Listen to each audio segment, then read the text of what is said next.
नमस्कार, स्वागत आहे आपल्या सगळ्यांचे आपल्या विदर्भ कट्टा रेसिपीज या यूट्यूब चॅनलवर। आता ज्या कैऱ्या निघालेल्या आहे कच्च्या कैऱ्या, त्या कैऱ्यांचं लोणचं छान वाटते, खायला छान लागते ते।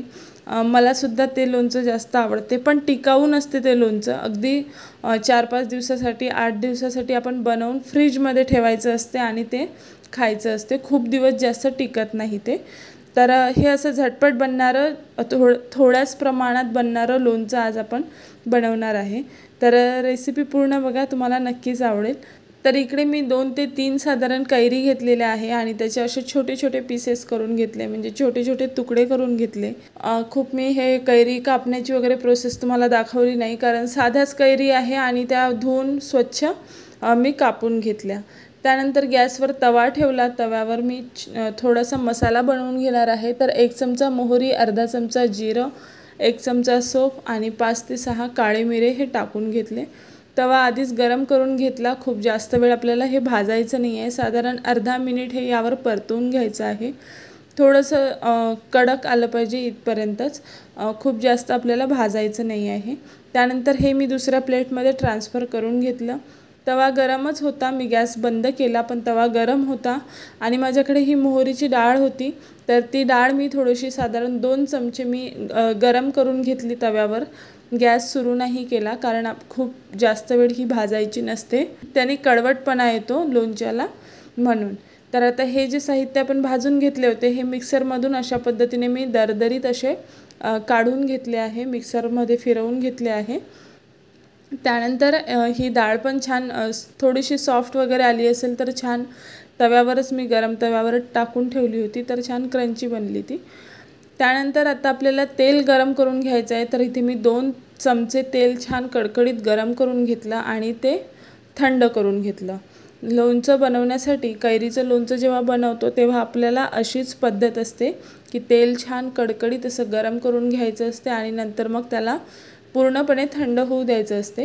तर या तेलामध्ये मी ती डाळ टाकून घेतली, जी मोहरीची डाळ आपण गरम करून घेतली होती। त्यानंतर अर्धा चमचा हळद, 1 चमचा मिरची पावडर, साधारण 2 चमचे मीठ आणि जो आपण भाजलेला मसाला होता मिक्सरमधून जो काढून घेतला, तो मसालासुद्धा यामध्ये मी टाकून घेतला। मीठ आणि त्यानंतर चिमूटभर हिंग टाकला। मीठ आणि मिरची पावडर तुम्ही जास्तही टाकू शकता आवश्यकतेनुसार। त्यानंतर हा जो मसाला आहे तो आपण यामध्ये टाकून घेतलेला आहे, जो कैरींच्या फोडी बनवल्या आहे त्यामध्ये।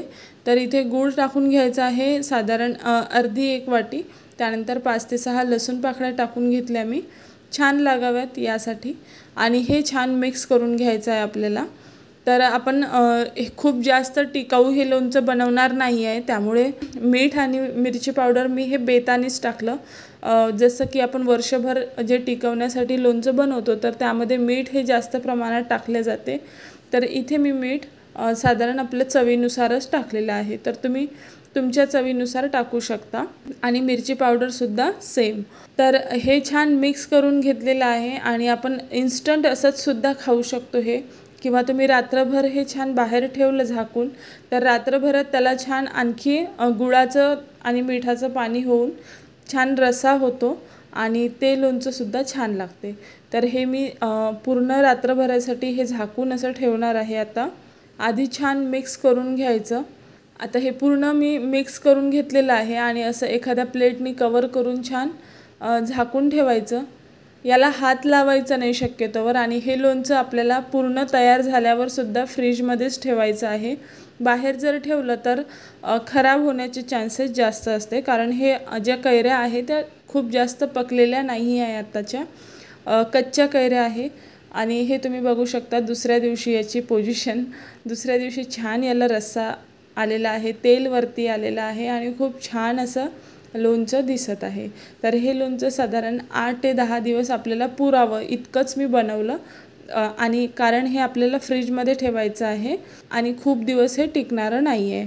पण आपल्याला जेवणाची चव वाढवण्यासाठी जर आपल्याला काही बनवायचं असेल तर हे पदार्थ बनवणं छान वाटते बनवायला, आणि उन्हाळ्यात तर असं काही ना काही आपल्याला पाहिजेच असते जेवणाबरोबर तोंडी लावायला। तर कशी वाटली ही झटपट होणाऱ्या लोणच्याची रेसिपी नक्की कमेंट करून सांगा। पुढील व्हिडिओ बघायला विसरू नका, एक अशीच छानशी रेसिपी घेऊन येणाऱ्या नवीन रेसिपीची माहिती तुम्हाला मिळत राहो। यासाठी सबस्क्राईब करा आपले चॅनल विदर्भ कट्टा रेसिपीज आणि व्हिडिओला लाईक शेअर करायला अजिबात विसरू नका. धन्यवाद.